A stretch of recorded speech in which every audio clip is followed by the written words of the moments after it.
For me, one of the most memorable stories from the book is when your mother came up with an idea to punish you and teach you a lesson about being a well-behaved child. The chapter is titled "The Place for Bad Girls." Could you talk about that story? Oh, yes. That was one of the most painful experiences for me, and it is still so vivid. It was seared in my memory, and it's as clear as if it happened last week. In New Orleans, in the uptown section where we lived, Magazine Street, which is a main thoroughfare through uptown, is a street of retail shops. It's a very busy, bustling street. But there was one building on that street, and it always seemed out of place in this retail area. It was a big old mansion, and it was very dark and very scary, and it had a wrought iron fence, you know, with the spikes on the top all around it, and it was just very foreboding. Every time we would drive past that building, and it was thought to be an orphanage, at least that's how I remember thinking of it. But my mother would always say, that's where they put bad boys and girls who don't obey their parents. And I would kind of shudder, and I would always feel better once we moved on past it. Well, one night, and I have no idea what led up to this. I don't remember anything about what happened that day. I think I was just off playing somewhere, and my mother said, we're going for a ride. So we went and got in the car, my mother, my father, and myself, and we head over to Magazine Street. And you know, I'm thinking, where are we going? We're going to go visit some relative or somebody? I didn't know. And we're driving down Magazine Street, and what's looming in the distance but the orphanage? And I thought, ooh, it always made me shiver a little bit when we passed it. So my father pulls over and parks, and I thought, why are we stopping here? We've never done this before.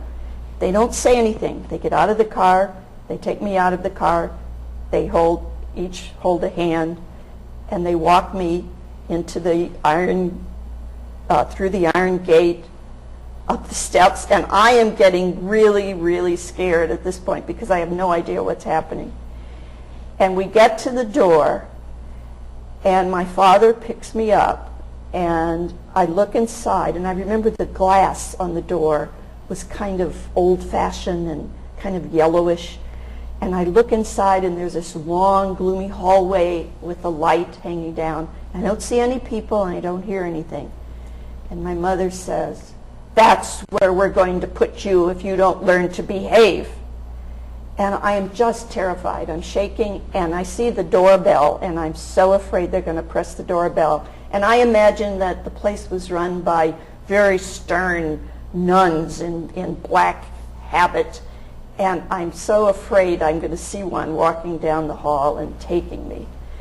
So we leave, we get in the car, and we go home. And I don't know if that improved my behavior any, but I never forgot the experience. So years later, I tried to figure out, why did my parents do that? Now, I was a very active child. I probably had a very sassy mouth.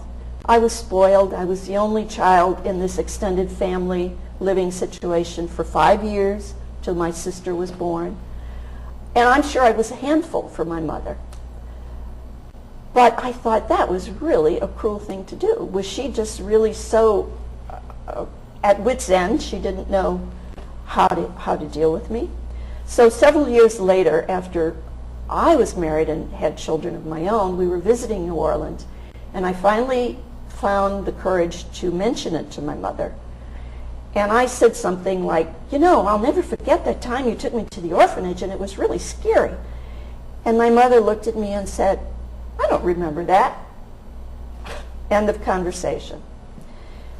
Several years after that, when my husband and I were visiting New Orleans, I said, you know, I have got to go find that building. I have got to achieve some kind of closure on this experience. And all I remembered was that it was on Magazine Street, and it was not too far from where we lived. So we got in the car, and we drove slowly down Magazine Street, and pretty soon I saw it in the distance. So I said, that's it, that's it.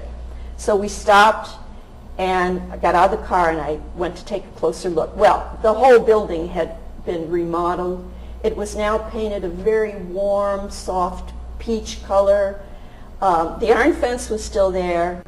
but there were flowers, and up the front stairs, that front entrance where I had peered in the window was now an upscale cigar shop.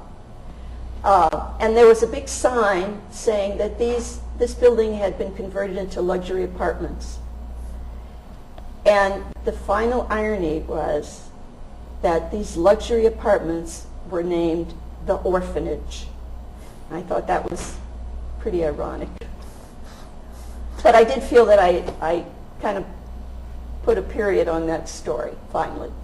A lot of times parents just don't realize how much they inflict on the child, and how scarred they can be by something. Mm-hmm.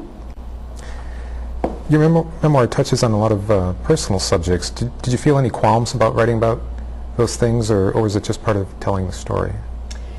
Well, I was trying very hard to be honest and to be authentic, and I thought there's no point in doing this if I'm not going to be honest and authentic.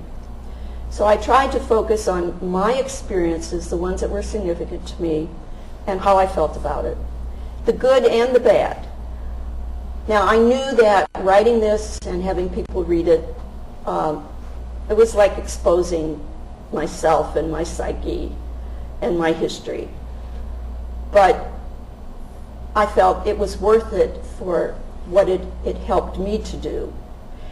And I found in the reactions that I've gotten from people, a lot of people have said to me, friends who've read it, I remember feeling that way when I was in school. Or, I didn't have a very good relationship with my mother either. So sometimes I think if we can get some of these really personal things, particularly the painful things, out in the open, we realize a lot of people share similar experiences, and it's really very, it's a healing process, I think, to be able to talk about them and share them with others.